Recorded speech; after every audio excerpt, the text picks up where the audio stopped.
What's going on, Pokemon Go trainers? Welcome to episode 240 of Lured Up, the podcast where we take Pokemon Go way more seriously than we do ourselves. Lured Up is part of the Pokemon Professor Network. Today's Thursday, November 3rd, 2022. I'm Ken Pescator. That's Adam Tuttle. Adam, yo. Yo, Ken. What's up? What's up, man? What's going on? Not too much. It's good to be in the seat again. Back in the saddle again. Back in the seat, back in the saddle. Let's go full throttle. Let's podcast. Yes, podcast. Let's do it. All right, we got a lot to talk about this week. We had a pretty good week with Halloween Part 2. We had Origin Form Giratina, Duskull Spotlight Hour, Dia de Muertos, a lot of stuff going on in game. There was new boxes. They were not well received. We'll go through them. The Niantic November content infographic came out like at the last minute. I think it was already November in APAC when this released, so that was a little late. Speaking of late, there was also a dev diary that came out, and surprise, the community doesn't like it. We'll follow up on the Zorua drama. It's finally been resolved, of course, for a couple days now, but we did poke the bear about it regarding Bluetooth accessories, and I think there's plenty to talk about here. Campfire has been expanded to a bunch of new cities in the U.S. A bunch of new features have come out. And there's finally some real organic activity happening on Campfire.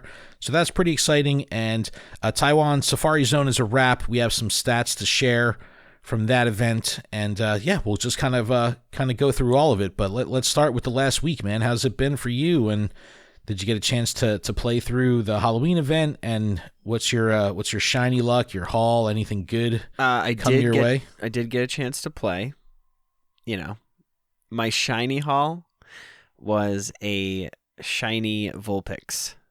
Okay, with the costume. All right. No, that's good. That's shiny costumes, man. That's what these events, in my opinion, are really all about. That's the chase, right? Yeah. And this morning, I hatched a bunch of 5K eggs, and I was surprised at a shiny Illakid.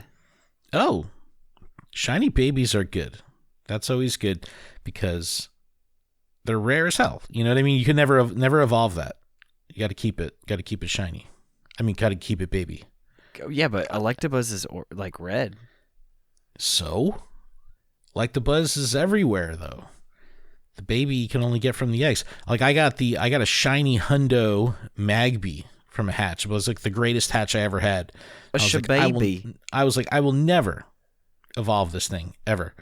You should totally I enjoy the fact that I cannot evolve my Bode Smoochum. And you enjoy that? Yeah, okay, so it is a Hundo shiny and it's got a bow. So I can't accidentally evolve it. Oh, okay. I understand. But it's not all the way powered up. It is currently at 1,341 CP. Nice. All right, but let me recap the event really quick. We had Vulpix that could be evolved up to 9-tails, Gengar and 3-star raids with the hat. I didn't really do a lot of these. I don't know why. I just wasn't kind of feeling the expense. Yeah, it was no like that Harlequin like outfit that it had the previous years. Like, no, this Gengar was not something that I chased did any of. Period. I didn't not chase it because I didn't like the costume. I don't know, for some reason I didn't feel right spending the passes on that raid for whatever reason.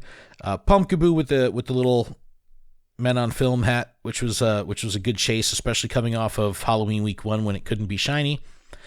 We had the timed research, all that good stuff we kind of talked about through the first week of Halloween. A bunch of wild encounters, Adam's Pikachu being back and all that good stuff. Don't even. But no, it was pretty good. How'd you make out with Origin Form Giratina? We had another raid hour for it yesterday, Shadow Force, all that good stuff. But did you do any of those? I caught some, but I did not get a shiny version of it. Yeah, I had the shiny one from last time it was around, so I didn't really go too hard. I actually did not do raid hour yesterday, but I did do it the previous week. But so I kind of chilled a little bit throughout this event. Wasn't too bad. I didn't really have any focused gameplay time or anything like that. But I was looking for Galarian Yamask research, but no shinies on that front. I didn't get any of the costume shinies, unfortunately. So, But, I got no one to blame but myself. I didn't really have any opportunity to play, so you don't play, you don't get the goods. But yeah, I mean, all in all, I mean, I even got, from the first set of eggs or whatever from the beginning, I'm probably week 1. I probably already talked about it, that I got the Galarian Yamask shiny. Yes, yeah, okay. That's good. I got a regular, Unova Yamask shiny, which is good because that was my second one, so now I completed the line, so that was good. But Duskull Spotlight Hour was kind of a piggyback off of Dia de Muertos, and I guess we could talk about that. We had the flower crowns, and they looked phenomenal. Even in non-shiny form, they just looked really good. For whatever reason, like the colorway and the detail on the flowers themselves, looked phenomenal. Like it was just very, I don't know, it looked really sharp. It looked really good. So yes, aesthetically, I thought they looked amazing. I played it with my mom for a little bit while my son was finishing up his hockey practice. So there was a bug, and this is, surprise, surprise. Wait, right? There was a Spinnerack? No, there was an issue with lures because the lures were bumped up to 90 minutes, right? So normally lures are 30 minutes, and a standard lure would get you a spawn every 3 minutes. A special lure would get you a spawn every minute and a half. But what ended up happening was the duration of the lure, which was extended, to 90 minutes, so times 3, it ended up, again, this isn't like proven per se by Niantic, but this is kind of what Self-Science and the community put together. The spawn rate also tripled in time. So rather than getting one spawn every 3 minutes, you were getting one spawn every 9 minutes. So even though you had a lure for 90 minutes, it was like a real shit turnout. Is that what happened? Yeah. Wow. Because I put a lure down, yeah, and I was like, no way is this. I was like, there's no way I have a lure on right now. Yeah, so the lures were broken. And which was a bummer because people were spending specifically money. Well, yeah, because that was like part of it. You know what I mean? It was like, all right, we got 90-minute lures. Like let's lure this shit up. And same thing with incense. Went up to 90 minutes, but that was functioning fine. But the lures were definitely broken. We had a collection challenge for Dia de Muertos, which was great. A bunch of shinies potential in the wild. Listen, my coworker, shout out to Wally. He caught a shiny Alolan Marowak. I was like, oh, nice. No way. I did not see one shiny one Houndoom in the wild. I saw some Houndour. I did not see any Houndoom. Either did I. Didn't see any of that. Roselia was always fun seeing in the wild. Regular Cubones too. That was kind of cool. But no shiny luck for me. I really wanted to Sableye, even though I have it. It's just a good shiny. Like, when you have that bright, like, it's so different when you see it on screen. You're like, oh, it just has that impact when it comes up. It looks really good. As the kids would say, it hits different. It hits different because it's gold. I love gold. But no, this was a pretty cool event. I know a lot of people were complaining because it was a midweek thing. It was kind of in the middle, Tuesday to Wednesday. A lot of people were working. It kind of overlapped over Spotlight Hour for Duskull. I thought that was pretty cool, having that opportunity. I saw people, I think Fleece King got 4 shiny Duskull during his Spotlight Hour or something crazy. I mean, he's a beast, of course, but it seemed like that was on a boosted rate, but I don't believe it was. I don't think so, because neither my mom nor did I get one. No, but Spotlight Hour, I was half driving home from work, and even in the car with the Go Plus or whatever, I was no luck, and couldn't catch that much volume because I just wasn't out there playing, unfortunately. But I did like the event because I just like I really enjoy the shiny. Listen, Duskull was my first shiny in game, and I remember you caught it on the way home from Philly Free Streets. Remember? Yep. I remember Adam drove up or down to New Jersey from New Hampshire for Philly Free Streets. This was 2017, right? I think it was 2017. Isn't the video on our? I think it is. I think it's on our video. And I remember, we played so hard that weekend in Philly, no shinies, and then Adam leaves the house, and on your way home, you call and you're like, "Listen, oh my God, I got the shiny." I was probably 10 minutes from my house, and I was so like, funny. I got the shiny. It's so great. I got it. That's awesome. No, I think the 2 weeks of Halloween events, the final week of the Halloween event being very strong, leading directly into Dia de Muertos, and now we're kind of in that little vanilla period. This was a very, very strong close to October and lead into November. I really enjoyed it. I mean, gameplay-wise, I know there's a lot of ancillary shit going on that people weren't happy with Zorua, which we'll talk about in a minute, the Bluetooth accessory thing. There was a lot of stuff that people were bummed about. But from a straight gameplay perspective, I think it was very positive over the past 2 weeks. No complaints on my front from the actual game content itself. This was really strong in my opinion. I don't know how you felt about it over the past week or so. I enjoyed it. I'm going to be honest. I haven't used my Go Plus in what feels like forever. My battery died and I just haven't gone for it. And then you always have batteries. I do. And honestly, I have the battery. It literally is in my backpack. I just haven't made an actual effort to change it. It's funny because my Ball Plus, my Pokeball Plus is done. That thing is absolutely fried. It only works. It can only hold a charge or actually function if I have it plugged in. And because of the way it doesn't always have a signal running through it, I can't put it on a battery pack because the battery pack will turn itself off and then it'll stop charging because it thinks the thing is off. It doesn't have a constant charge ability. But if I'm driving in the car and I just have it plugged in the car, it'll work fine. So the only time I could use the Pokeball Plus is if I'm in the car. So I did put a new battery in the old school Go Plus, and it's been an adjustment getting back to that thing with having to not have auto spin, right? I was spoiled for so long with just being able to turn on the the Pokeball Plus, put it in the bag and never have to worry about it. Because the way I would play is I wouldn't use the accessory to catch. I would just use it for spinning. Yep. So when they had the auto spin of the Ball Plus, it was this is a fucking game changer. I don't have to even worry about it. I could just sync it, turn it on, set it, forget it, put it in the bag, and then the only time I'd have to interact with it again is when I saw the light go out on screen and I had to reconnect it.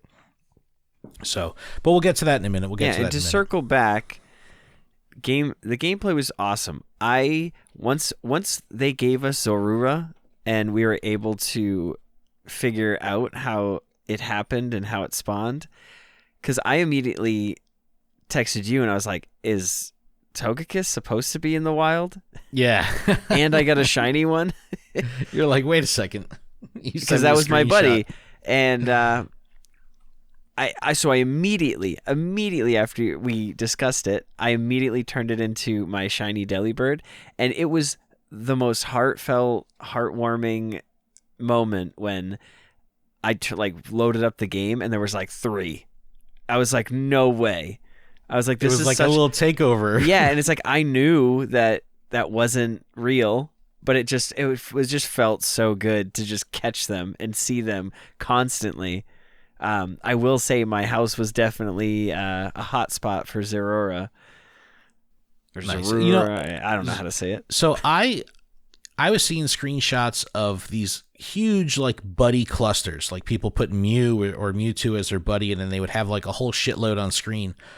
There's never been a time throughout this whole process that I had an addition, more than one show up. So of course Blissey is always my buddy because I'm always walking it. I would only get one Blissey at a time on the screen. I was like, man, I would really love to see a cluster of these because I think that would just look hilarious. These big, chunky Blisseys all taking up all the real estate on the screen. But I never saw that. I only saw one at a time. But yeah, that I saw how happy you were just looking at the encounter screen. You're like, oh my God, it's shiny Delibird again. This year, I think you had tweeted, you're like, this doesn't get old. It was that was so cute. But it's always Delibird season. No, it was pretty cool, that whole process. But we'll talk about Zorua in a second. I guess before we get off of Dia de Muertos, we'll talk about these boxes. And there's ups and downs with these boxes here, and we've talked about it over the past couple more downs weeks. Than ups. Well, this is the thing. There's two schools of thought with these boxes, right? You have, well, the first school of thought is don't buy them. No. Well, the first school of thought is what has the game broken? Lures, and are there lures in any of these boxes? No. Okay. That was my immediate thought. No, the thing is, there's no identity, and this has been brought up pretty consistently over the past couple months, actually, since they moved away from the 1480 boxes, that you had your adventure box, you had your ultra box.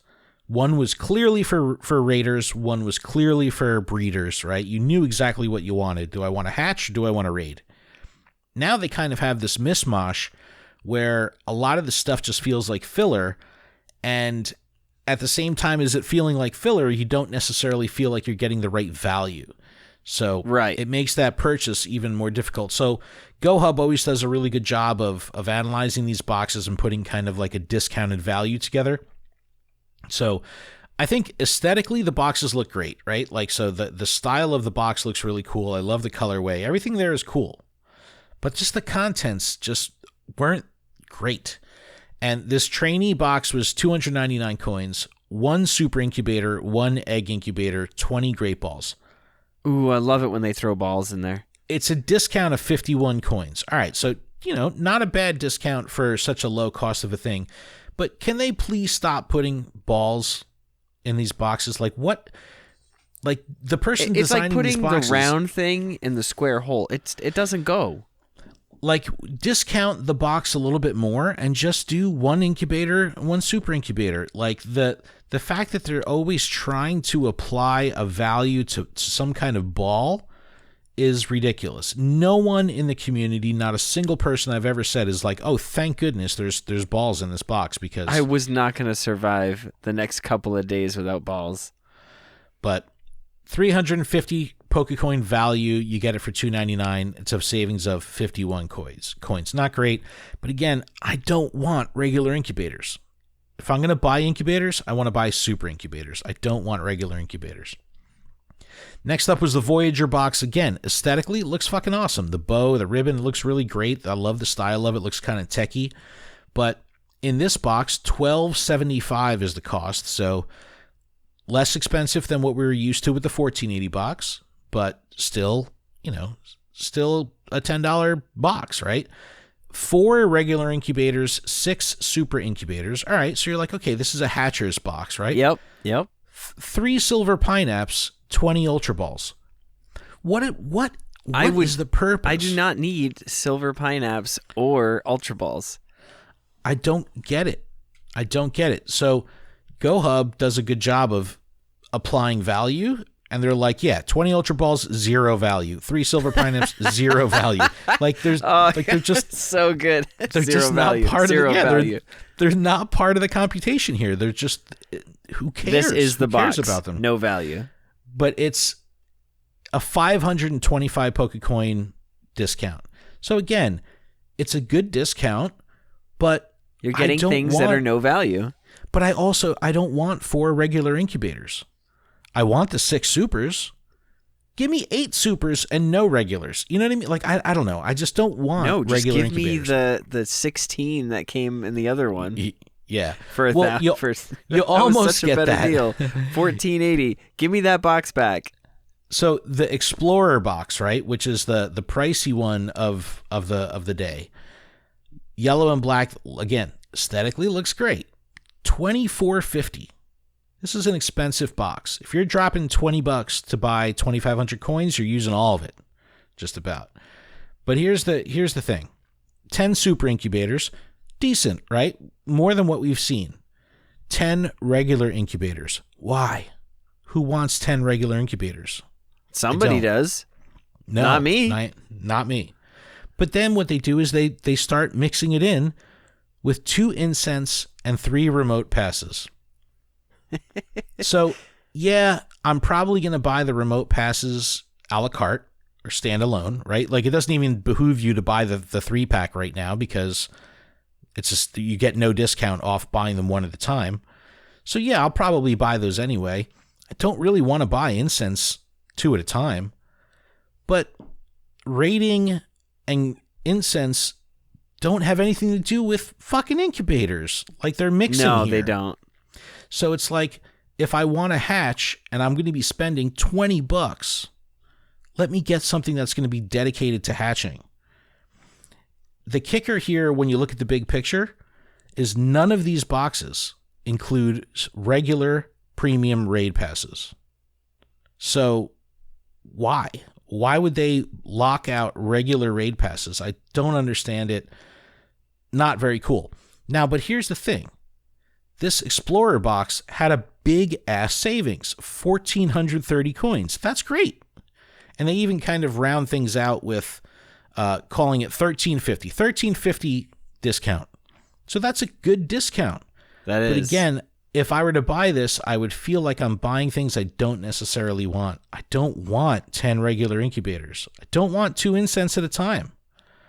So good discount, poor execution. You know, I don't know. Give me an adventure box. Like, just bring back the adventure box. Make the adventure box $24.50. Make the boxes great again. Oh, God, careful. Did you see the image I put in the Discord? I did not. I posted like a square image with a red background and white text that said "Make boxes great again." I was But that's the thing. Let them have an identity. You know, if they're trying to rebalance the economy of items and these things actually cost more and they're going to be charging us the higher rate for these pieces. Just charge me the 1,500 instead of the 1,480. Exactly. I will gladly pay the extra 20 to have the boxes back. Yeah. It's you know, I don't know what it's going to take for Niantic to land on something that actually goes over well with these boxes, because clearly you can throw a good discount at us. Because this is a good discount, this Explorer box. Just because it's on sale doesn't mean it's a good value. That's it. That's the thing. I don't want to spend my money on this because it doesn't fit my needs. Like, if you're gonna do regular raid passes or whatever, like lump them in there. Like, don't mix my raid passes with incubators, and give me. You want people to play, like, hatching eggs is like a IRL type thing, right? You have to be out and about to hatch eggs. So why wouldn't they pair that with regular battle passes? So while you're out hatching eggs, you can do raids on foot. But instead they give you remote raid passes that you could do from the toilet. It's like, it doesn't make sense. There's no identity. Intuitive to what they want? The game? That's exactly my point. They're crossing the streams. They're crossing the streams, and I don't like it. I don't like it one bit. So those are those boxes, but we'll see what happens. We'll see if kind of, I don't know, things change, but we'll have to wait. All right, moving on to the November content update. So this came hella late. I think it was like the November 1st when this really launched, meaning we were already well into the event. You know, I don't even know if New Zealand got this in time for the Spotlight Hour on the 1st, but we might have missed the mark, but yeah, it came at the 0 hour. And again, with the Season of Light, they're not releasing standalone blogs for their content updates. They're updating their seasonal landing page, which is in the same location. It doesn't get featured on the homepage of PokemonGoLive.com. If you don't manually go back to the season page, you won't know that something is going on. Something has been updated. But instead, what they do is on Twitter, they'll release an infographic. And look, for my taste, I want a couple of gaming infographic, right? Yeah, don't we all? Don't we all, though? We do. It's more comprehensive. It's more in tune with being able to digest the whole thing as an event, right? Or a whole thing as a comprehensive month, not just like, I don't know, a bullet pointed list, which these Niantic ones feels like. But the problem being is we're getting the creators, right, are getting the news super late. So they don't have the advantage of getting this news early, so they can spend their time, or their design teams can spend time creating these infographics. So when the embargo lifts or the news launches, they can put it out immediately. And what ends up happening is you're forced to go to the Niantic infographic, and there's no corresponding blog. So when you look to the seasonal blog, there's things that are on the infographic that aren't in the blog. And then you have this weird inconsistency where one's not updated. That's what I'm saying. Yeah. It's not a good look. Like, I do like that they put the calendar on the season page, right? But they had like the Season of Light, like this monthly special research that would update September 1st, October 5th, November 23rd. The October 5th one was still showing a little lock next to it, blocked out until November. Like, they just updated that like a month late. It's like, come on, you gotta get on top of that. And when you look at the calendar, there was still like some vague stuff in there. There was like question marks for the raid boss for October 20th, and it's like, yo, we're in fucking November and you're still saying it's a mystery. We already found out. We can't find out any further. It was a miss. It was a total miss. It was a mystery. It really was. It was. It was a mystery and a miss to me. You know what I'm saying? It was. Yeah. There's a lot of stuff timing wise that was just not executed well this time around, which was a bummer, because people are getting more hyped and more hyped and more hyped. We had a strong showing for Halloween. People are playing. We got new features. We got this. We got that. And then we get let down by the news a little bit. And it's like, also, it's starting to creep into the colder months, right? Like, you got to let people know what's going on so they can start to, value their time, do their we got to know if I need to buy like a $200 expensive heater. Like, there's literally a heater inside my jacket because it's going to be negative degrees outside. I still want a pair of gloves that have like the little fingers cut out so I can still play with the gloves on. But luckily it hasn't been that cold in Jersey. We've gone down to like 39, I think. So it's gotten a little chilly.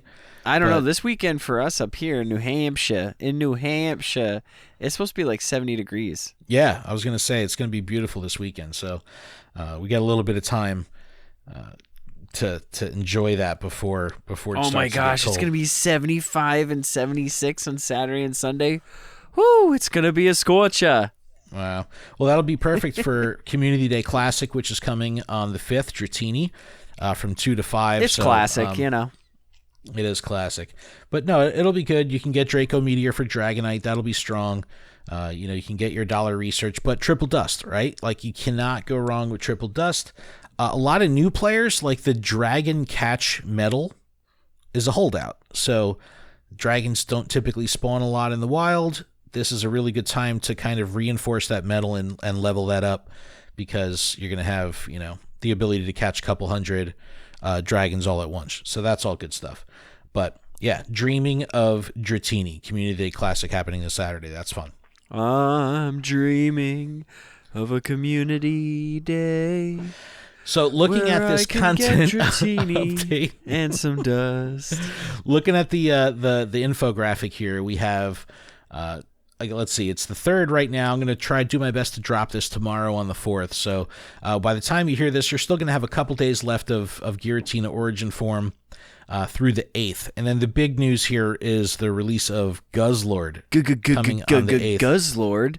Next week, we'll do a raid guide and battle party. It's so early that Pokebattler, Pokemon Go Hub, they don't even have their raid guides up yet. So we'll wait for that info to come so we can do a little bit more of a comprehensive guide for you. But Guzzlord's going to be fun. I think this is going to be a lot of hype on this one. We saw it in the found footage videos a couple weeks back, and now we're finally seeing it. So that's cool. And that'll run us through the 23rd. And then to close out the month, we have Nihilego back, which is cool. So we have this Ultra Beast thing still kind of happening, which is cool. On the Mega front, we have Banette through the 8th. Then we have Mega Gyarados, then Mega Houndoom. No new Megas past Banette, so they kind of chill out for that month. But here's where they kind of jam a whole bunch of important information into a little box on the Niantic infographic. And again, this is why I think they kind of miss a little bit. So we have Dia de Muertos, we have our Community Day Classic. And then on the 9th, we have Greedy Glutton's event. This is clearly a Guzzlord kind of connection thing here. but that's running from the 9th through the 17th. We don't know shit about it. We don't know any other information about it. Nothing in the blogs, nothing anywhere else, so we'll have to wait for that. The 14th through the 17th, we're getting a Team Go Rocket Takeover. This is PvP players, wet dream. This is what they wait for. It's like every season they do this. So this finally be a time that you can, TM away frustration, all that good stuff. So make sure you're tagging your Pokemon that you want to use TMs on. I pretty much just go through my living decks of all the shadows, and when there's not a Team Go Rocket takeover coming up, there's been times where I've deleted charged TMs because I'm just sitting on so many of them. So just hold on to them, and then post Team Go Rocket takeover. If you have extras that you need to purge, do it then. November 12th is the Teddy Ursa Community Day. Elite Raids, Adam, coming back with Hoopa on the 13th. Hoopa? So with Hoopa. Do you think they're going to poopa on these? No, I hope I hope not. I really don't. No, I think that I'm cautiously optimistic, but I am optimistic nonetheless. I think they will finally have worked out all these bugs and get everything working. I do hope they make some changes though. So let's just say this last time around, everything was working absolutely fine, and we got 15 minutes of spawns post Elite Raid. The spawn rates were such shit that even the people that had functioning spawns were like, really? I caught a Doduo? Like that was my reward. That was my spawn for the raid. So hopefully they do some adjustments to the actual spawn rates and the spawn pool. Not saying like give us a Kanto bird more frequently. Like make that shit but it super should rare. be like, to be honest, right now we're in the Season of Light. Give us a Pokemon that we can't get in the Season of Light. So I don't know what Pokemon isn't spawning right now, but hypothetically, let's say Caterpie. Okay, make a Caterpie appear. Yeah, well, that's what makes the daily adventure incense kind of cool, because you see this oddball shit, kind of like I had an Abomasnow the other day on my daily incense. I was like, this is cool, like things like that. And I'm not going to lie, I haven't touched daily incense in forever. Wow, I had an Articuno run on me. Damn it. Like it's just not my thing anymore. I don't know. It's not keeping me engaged. Like the intention was. It's just being let down so many times. Like I see everybody getting birds, and it's like, yeah, but they're getting birds because they're using their incense. Yes, but then you hear of people getting them 3 days in a row, and I'm just like, okay, I used mine 3 weeks in a row and didn't see one. Or 2 birds on 1 incense. Oh my! Don't even get me started. Safari Zone Singapore is happening on the 18th. I've been loving JT Valor's videos. Make sure I'll put, shout out to JT Valor. I'll put link in the description, but he's on the road to 100K subs. Since he's been in Taiwan for the Safari Zone, and now he's going to be hanging out in Japan up through the Singapore Safari Zone, I think he's picked up 8,000 or 9,000 subs this past week. So congratulations, man. Yeah, he's absolutely crushing it. The content's been amazing. I know he was hanging out with Brandon Tan in Taiwan. That was really cool to see. He's so full of energy, and like I don't know how he does it. Honestly, he's a machine, man. I tell you, man, the work ethic has been awesome to watch. Even going back to GoFest 2018, right? Yeah, where he was just hanging out with us. He's like, "All right, I'm bringing out my computer. We're editing." I'm like, what? It's like right now? Yeah, it's like it's 3 a.m., dude. He's like, "Yeah, I know. I got to get this video out by 9 a.m." It's like, the work ethic is very, very inspiring. Shout out to JT Valor. But I can't wait to watch his coverage of Singapore. Dude, he went to the Chansey Park. I saw that. All I kept thinking was Ken. Dude, he's like filming himself like going headfirst down the slide and everything. Inside the Chansey butt. I was like, what? Cute. It was so cute. I was like, he's the only one in the park. I was like, this is amazing. This is absolutely And it looked like it was amazing. In like the middle of nowhere. Yeah, and it has a gift shop. It was like, this is freaking awesome.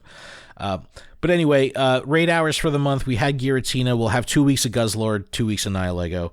Spotlight hours, nothing too crazy here. I'm most excited for the last one, which is November 29th with Hoot Hoot.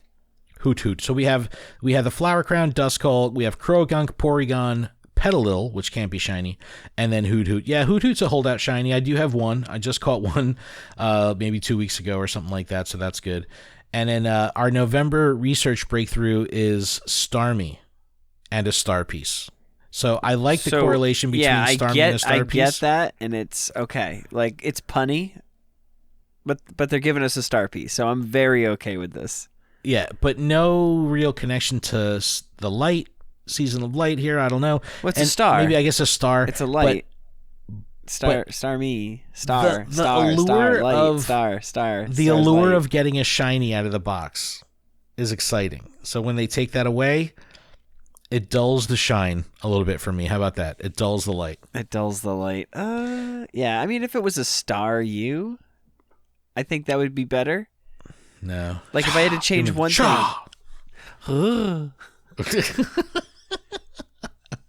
If you had to change one thing, what? Make it a star U? I would make it a star U just to give us that shiny chance. Because Starmie... Let the evolved versions be shiny. Why? And why is this the thing? And like, I get, again, the other tie-in to Starmie being a star, the star piece. The star piece gives you extra Stardust, and it's an evolved Pokemon. So, like, I get what they're trying to, like, say, but I just wish it was a star U. Because I don't know. I can't use the star piece while I'm getting it. Like, I already have to. Yeah. A lot of people are for the following week. The following week you can use it. But no, a lot of people are calling this month a little bit of a letdown. I think Guzzlord is probably the coolest thing of this whole month. But there are some events that are tucked in this little square on the infographic that we don't necessarily know about. Like I said, the Greedy Glutton event. Then we have the Astral Eclipse event. So we don't know what that's going to be. That'll be at the very end of the month. There's also something going on the 27th, which we have question marks. I love it. Yeah, so we'll have to see. But I am excited for Guzzlord. But, can't be shiny. It is a new raid boss, which typically tells me that the first raid hour for it will probably be popping off, right? Like, everyone will be out. It'll be really fun. By the second raid hour, everyone that wanted to raid it probably has already raided it, so it'll probably die off and plateau, pretty significantly as we go to the second half of it being available. But, all that good stuff. All right, one more thing before we take a little break, and I guess we'll talk about this Zorua drama. And this kind of I like how they did this, because they have like the key art for the second week of Halloween, where they show the Pumpkaboo, they show Ninetales, Gourgeist, Gengar's in there, and they had two Vulpix in the image, one like really big in the front and one a little set back. And I bet you that's front Vulpix was never supposed to be there, because they released a new piece of key art, and instead of the Vulpix, it's Zorua there. So I bet you that was always meant to be a Zorua, but because it broke, they had to throw a Vulpix there. But, we talked about this last week. The whole thing was a little bit of a disaster. They fucked up. They had to pull it. It wasn't available, for the Shuppet Spotlight Hour last Tuesday. It was all screwy. And then all of a sudden they fixed it. And everyone's like, wonderful. And then it broke again. Because what was happening was, like we were talking about last week, the mix up with CP and size and, would match your buddy. It was like all fucked up. So to fix it, they disabled Bluetooth devices that I think it was only like a couple days, right? Like it wasn't a long time before they, reinstated the Bluetooth accessories. But what it did do was create a phenomenal conversation around the Bluetooth accessories of how important they are to gameplay. And I think it further brings up the topic of the fact you cannot get either a Pokeball Plus or a Pokemon Go Plus at retail at all right now. They're only available on the secondhand market. The prices are fucking astronomical, especially because, people want them even more now because of the hype and stuff that this whole thing has brought. And the real focus turned to the third party accessories, right? And, because we work with I'm just going to be transparent here, because we work with Niantic, like it's like we're just going to call it Voldemort, right? The other third-party device. We'll call it Voldemort, the thing you're not supposed to say. The other things that shall not be named. Yes, the other device that shall not be named. That do similar things, but require they also less effort. They auto catch, while the Pokeball Plus auto spins. The Voldemort auto catches, and that's breaking the terms of service. Any third-party device breaks the terms of service, but the real crux of it is the auto catching.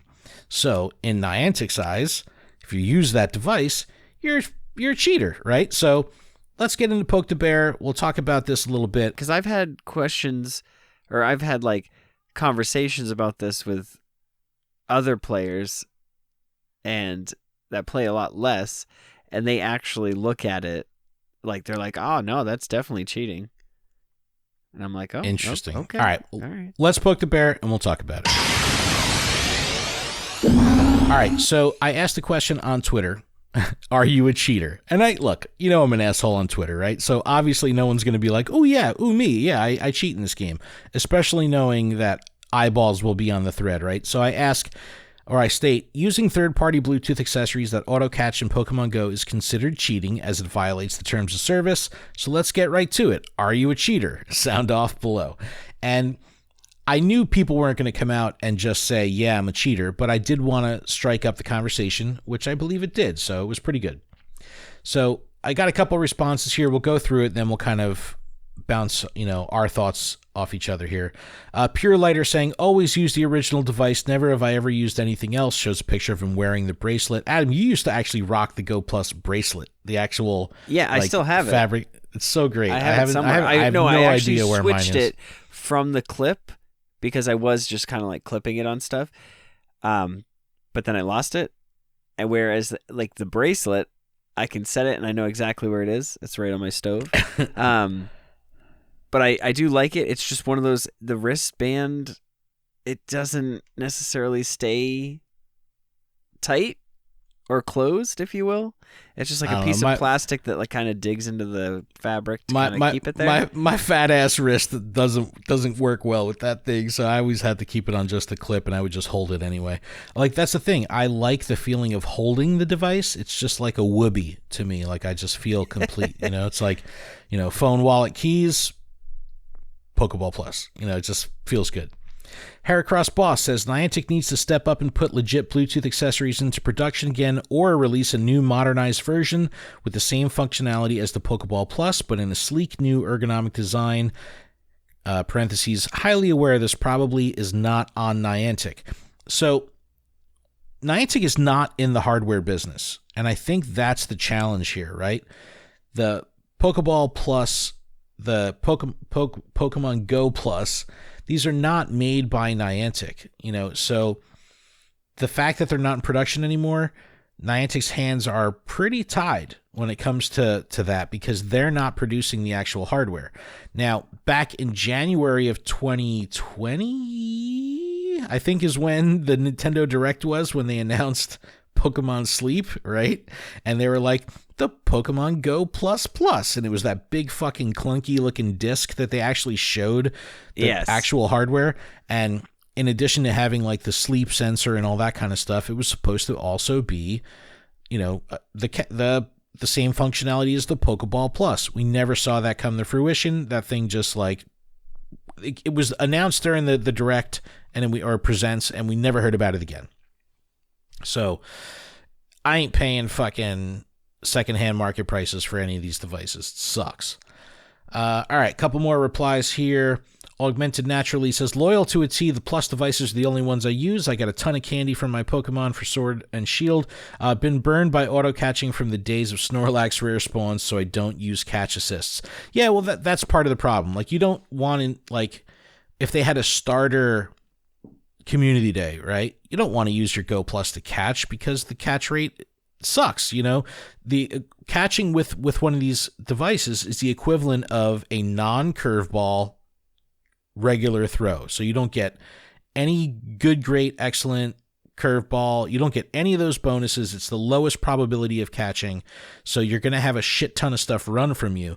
So if you're trying to catch Snorlax or you're trying to catch a starter or something that has like a harder catch rate, like a Sableye or something like that, that shit's probably going to run. Yep. Philosoph Phoenix, I appreciate the honesty. He goes, by the definition, I'm a cheater. If I had the Go Plus, I would tape down the button and be a cheater, but I chose to turn off auto-catching 95% of the time and prefer to focus on catching and letting the Voldemort spin for me.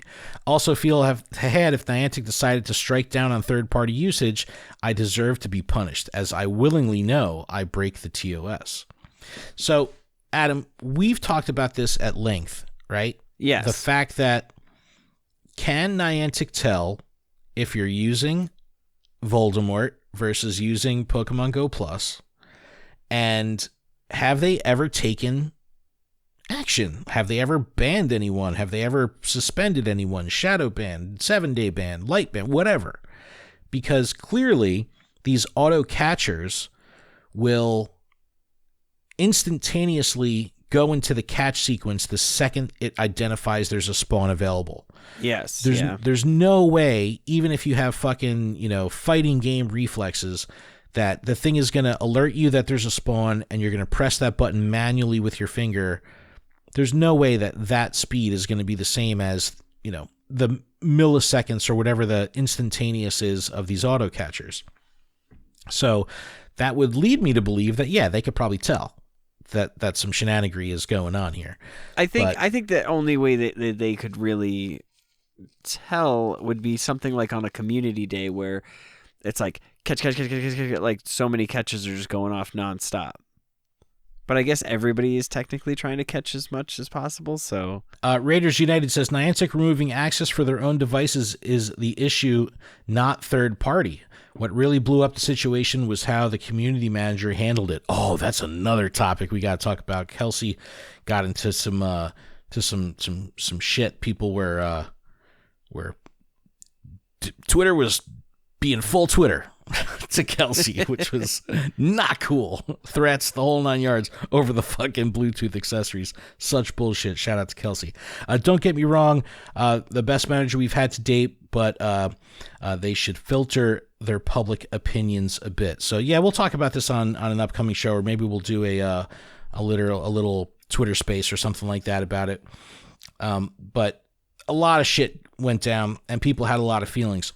And the real interesting part here, and this is kind of something that Kelsey had brought up, was that the third-party devices or the all Bluetooth devices are really a core tool, a core player's tool. And I had brought up the millions of 7 to 10-year-old players that play this game every day. They don't know what the fuck a Pokeball Plus is, probably. You know what I mean? They're not using any of these tools.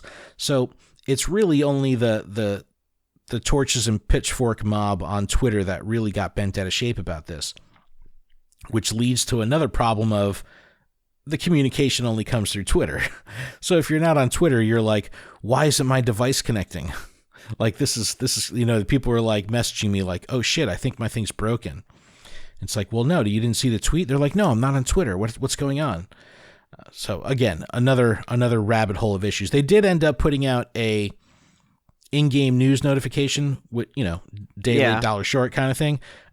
In my opinion, I think all news of this kind of magnitude should come through in-game news. But, seeing everything, working with Niantic for now 5 years, right? We've seen how difficult it is to even put a tweet out. Difficult meaning not typing and hitting send, but getting the clearance, getting it localized in fucking 50 different languages. There's way more to it than people think. So everyone's just give us an update that there's no update. It's there's way more to it than that. A couple more responses here. Valorified, I use the Voldemort and the Voldemort, the best device out there. So there's some people that don't, they don't care. They're just I'm a cheater. I'm a Peruvian cat says, now what happened when the Go Plus, when you have it's an imitation, is it considered cheating? In my opinion, yes, because you're breaking the terms of service because you have the auto catch. Now, personally, I really like to play the game totally engaged, but I do understand that there are moments that it's impossible to play in that way. I think using a device that replicates the same gameplay than the game allows is not cheating. So I agree with him there. Yeah, if you're replicating what the game is doing, the game doesn't let you auto-catch. So if your device auto-catches, you done fucked up, Aaron.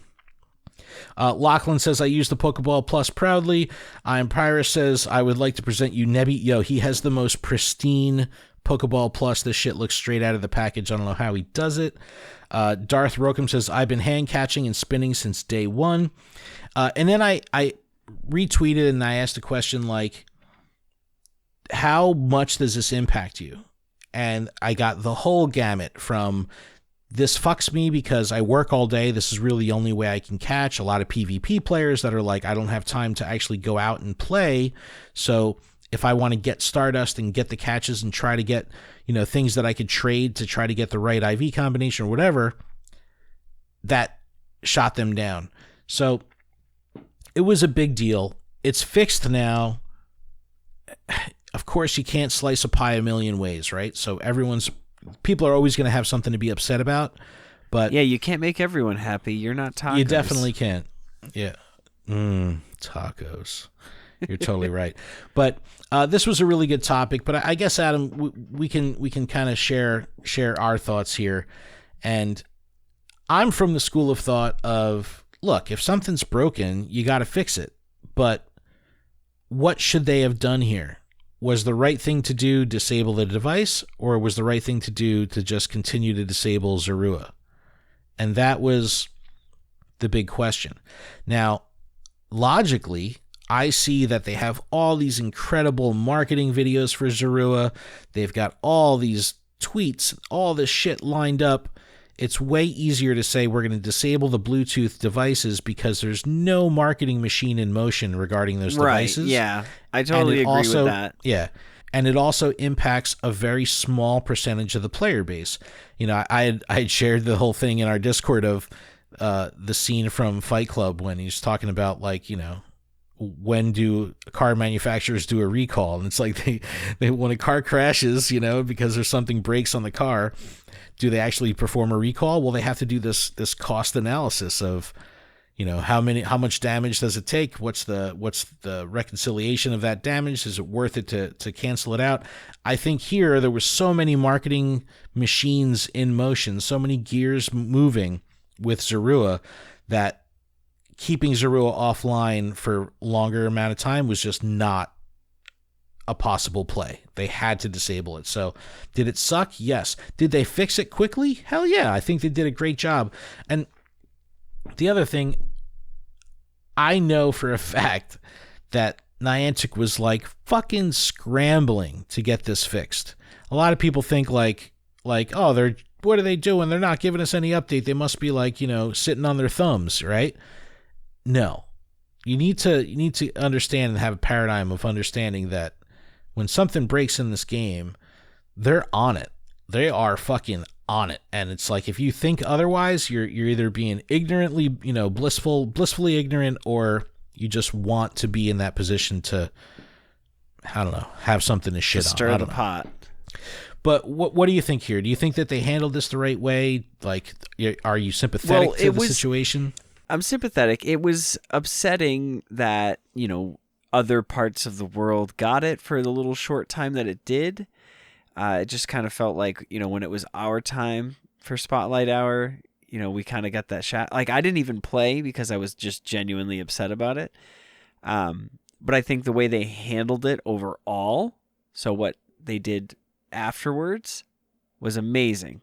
Me being able to see my buddy as Shiny Delibird on the map, that was one of the coolest things that's happened in a long time in this game. Yeah.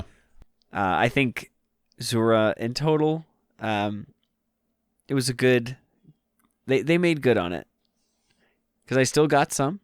I mean, yeah, I just wish I could trade them. I think the real indicator here is look at your ball count, because what not having the Go Plus meant for me was that I wasn't spinning in the background. I have so many red Pokeballs, and I have almost nothing for Great Balls and Ultra Balls. Because you're not just spinning, right? You didn't just have that time. Yeah, and the illusion Pokemon you work Zora on it. Made me have an illusion that I was trying to catch a shiny Delibird, so I didn't want to lose it. Yeah, just use a regular red ball. You're good. You don't need to do shit. Yeah, but imagine that thing running. I wanted the candies too. But there's a lot of really good conversation happening over on our Twitter. I'll put the link in the description. Make sure you join in the convo. Let us know if it's important to you. You know, I'm seeing both things up and down. You know, C-Buy says, when I really can't play, it's very important, especially during an event. No event, it's not that important. I'll play when I can hand catch and quick catch, but if an event is going on and I can't really play because of life, yeah, it's important. And honestly, it's a bit of FOMO.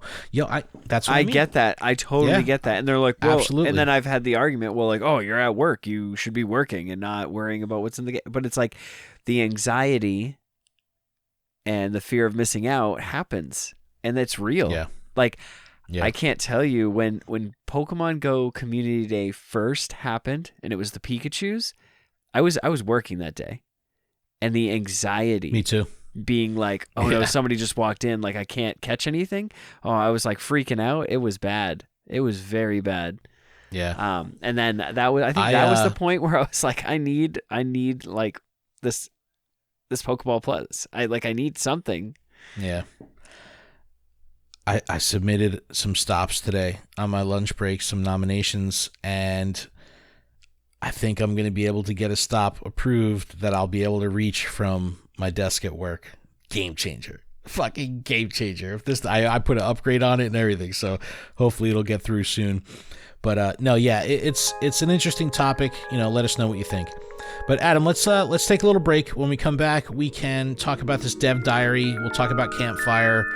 We've got some Taipei statistics to go over, and we'll close this bitch out. What do you think? Sounds wonderful. Let's do that. All right, we'll be back right after this.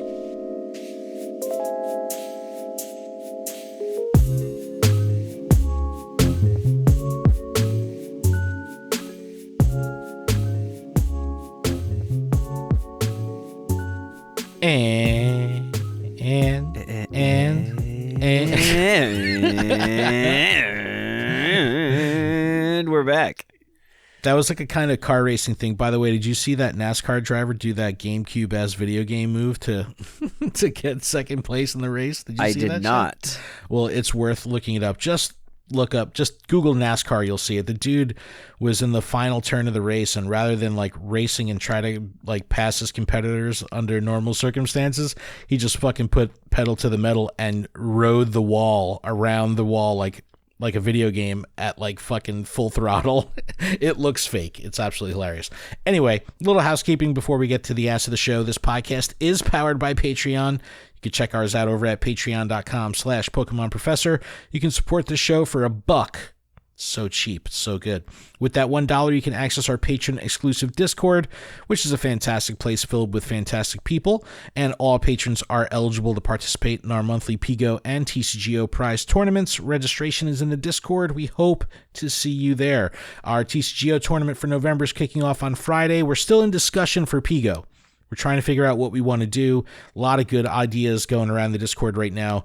I like the one where it's like a Thanksgiving theme, flying birdish Pokemon or Pokemon you'd like to eat. That one might be cool. Vanillix. Yeah, something like that. Huge thanks to our gym leader patrons, Absolutely Ryan, Austin Zard, Hall the Counselor, Grant, Jamal, Mythical Hitch, Sue, The Cole, Tish, and Big Zom Minus. Our gym leaders. We have a new gym leader this week, Ethan. Thank you so much for signing up. We really appreciate it. And special thanks to our executive producer, Paul Bott. Make sure you check out PokemonProfessor.com for links to everywhere you can connect with us, grab some merch, and leave us some reviews. All right, Adam, Dev Diary came out. $1 late. Day late, $1 short. Again, you know, they had promised like, every other month they'll do a dev diary or whatever it was. And this one just came late. So a lot of people in the community think that this was kind of put together at the very last minute. But It's called Developer Diaries: The Art of Pokemon Go. So very interesting article, but it doesn't really give much insight into the game itself, and a lot of people took issue with that. So I'll read it right from the release. It says, for this month's Dev Diaries, we're pleased to present an exclusive interview with illustrator Yasuke Kozaki, the designer for Pokemon Go, character designer. He did the incredible 6th anniversary spread, like that crazy collage of like all the Pokemon, like the trainers running around. The art skills are fucking out of control. Like, don't get me wrong, absolutely incredible. I'll personally say this isn't what I want from a Dev Diary. I want to read this. I want this content as well. But when they're telling me they're only going to give me a limited amount of Dev Diaries each year, I want my Dev Diaries to be about why are we making the decisions on this mechanic or what's coming for this. Like, that's more what I want. I still think back to that first Dev Diary that was the video, and it was so comprehensive.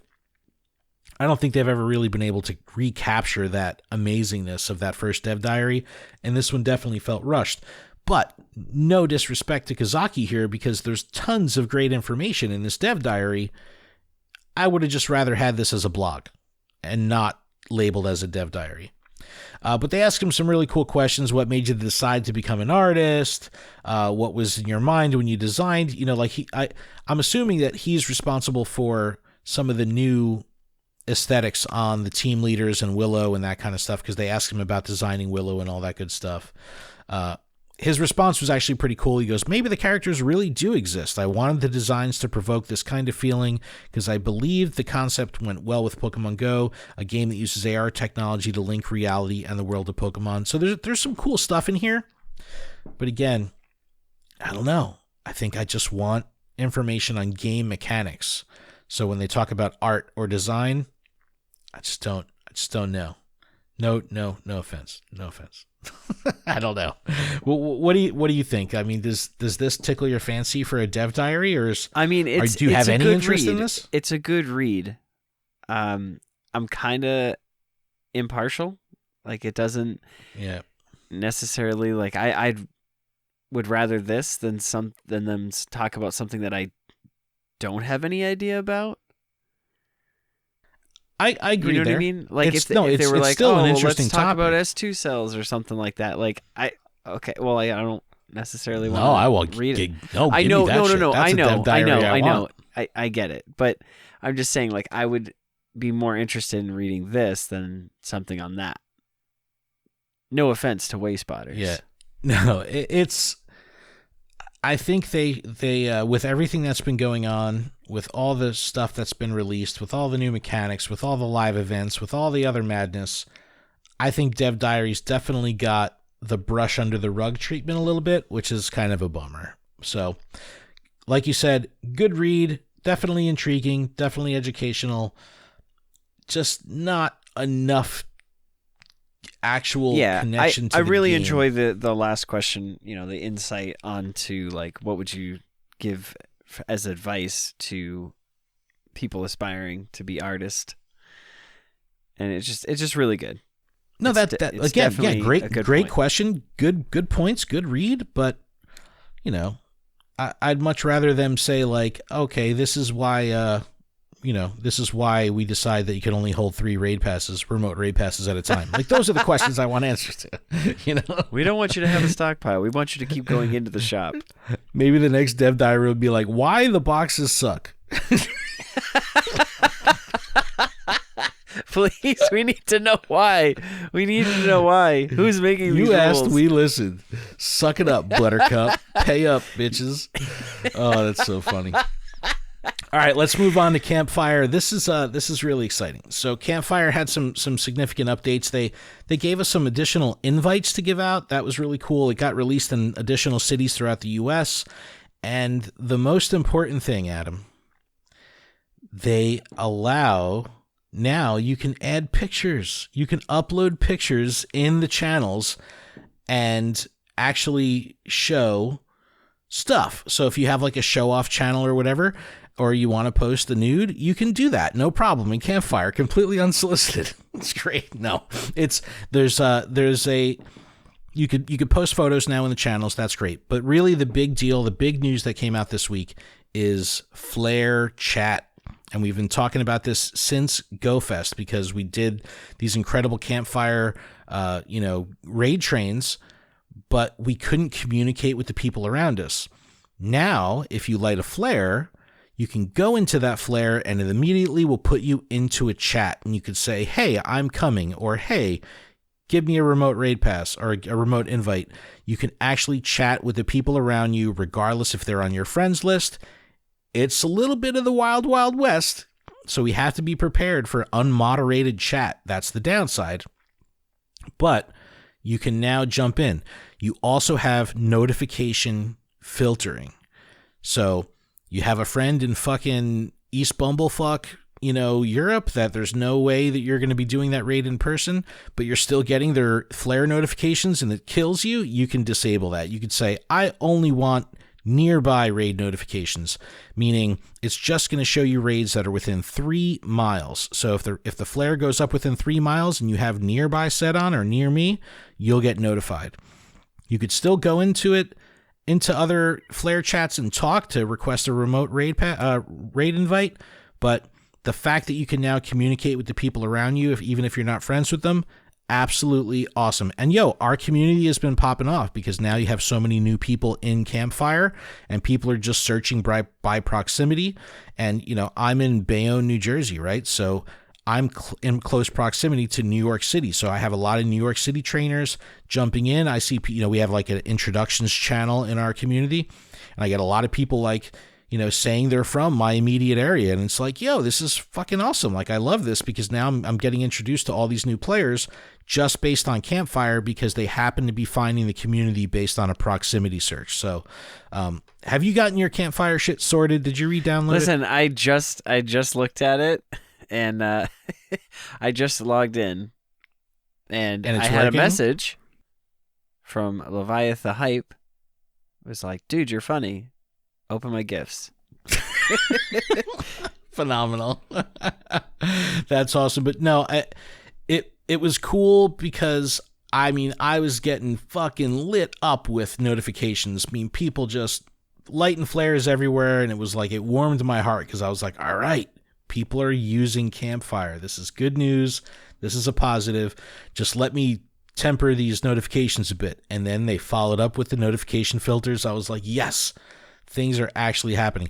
Now just give me the ability to customize my channels and reorder my channels in my community and we'll call it even. We'll call it a day. But until that happens, it's a little bit of a pain in the ass. But no, it's been great. It's phenomenal. Once they allow people to start creating communities, I think that Campfire is really going to take off. Of course, that's not going to happen probably until they have a more global rollout. But it's happening. Things are actually moving along. It's good. It's a good thing. All right, last thing to talk about before we wrap it up, Adam, is the Safari Zone Taipei. And again, we've both been living through vicariously through JT Valor's videos. We saw him playing with Brandon Tan. It said more than 25,600 trainers joined us in Taiwan. Participants in Don Forest Park explored almost 388,000 kilometers within the park and caught 6.2 million Pokemon. Absolutely awesome. Attendees enjoyed their time in Taipei while encountering Pokemon like Pachirisu, Unknown EPT, Corsola, Flying Pikachu with green balloons. Some lucky trainers even encountered shiny Finneon for the first time. So yeah, Finneon now released everywhere globally as a shiny. Photo ops, all that good stuff. APAC really got the mother load of Safari Zones this year. I'm hoping in the next year we'll see some US-based Safari Zones. I really want Australia to be able to get Safari Zone. It'd be nice if they did an East Coast and West Coast Australian Safari Zone. Give them some love. That would be really cool. Sure. Maybe a New Zealand Safari Zone to repay them for fucking them over. Maybe a New Hampshire Safari Zone. Who's going to go to New Hampshire? Well, they just go straight north. If anything, they're going to do Boston. They would do Boston. But no, I would love them to do some North American Safari Zone stuff. Philly was so great. It was so great having it in Philly, which was just about a year ago. All the images started coming up in my Facebook memories. I started getting retagged. Jamal and all them were retagging all the photos. Man, Philly Safari Zone was so fun, man. That was so good. It was lit for sure. The amazing rooftop rooftop fire pit we had. That Airbnb was chef's kiss. It was so good. But all right, Adam, that's the show. We've been going a little long lately. I apologize. We usually like to keep it under an hour, so we're a little long in a tooth right now. But yeah, Adam, but when you edit like my one it'll cut 7 or 8 seconds off. Yeah, it'll cut enough time for us to be under an hour. We're good. No, but thank you so much, everyone, for checking out the show. We really do appreciate it. Make sure you check out PokemonProfessor.com for everything we have going on with the network. Pokemon Professor. LuredUp.com for everything we have going on with the show. Our creator series with Pokemon Master Holly just came out. Always good to talk to Holly. It's been a bit since I talked to her last, so that episode was a lot of fun. We have the audio version up now, and tomorrow, Friday, the video version will also be up on YouTube, so that's going to be really cool. We're starting to test the waters and break into streaming, break into video, so we're making moves over here, so definitely check out the video version of the Pokemon Master Holly creator series. But Adam, I think that's it. I think we did it. That is it. All right, everyone, thank you so much for checking out the show. We appreciate it. Keep training, trainers. We'll see you next week.